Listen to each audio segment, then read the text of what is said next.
Pero usually, anong dahilan ba't kayo nag-aaway, sir, sa bahay? Minsan, yung pinapag-awayan namin yung ano, Jer. Ano po yung jer-jer? Ganyan lang, sir. Ay, di man ko magpayot sa imo, kaya hindi mo titi ng atin, ha? Oh, sir. Op. Huwag mo ko tawanan. kasi siyempre, pagod tayo sa trabaho, sir. Hindi Wow. naman lahat ganyan eh. Pagod kay may babae na. Biyuda pa.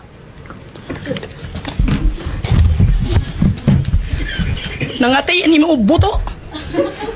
Kagidiri. Alam naman ni pasipsip mo sa akin, ano ko gago? Sandali lang. Okay.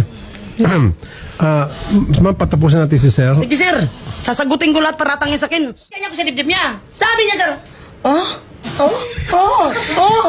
Wag ka tumo. Sorok. Hoy, nabuhok ko lang yun, sir. Nanaginip. Nanaginip, sir. Magaling daw yung babae na biyuda magsipsip. Tapos, hinawakan ko yung kanya kasabi niya. Tingnan mo. Oy.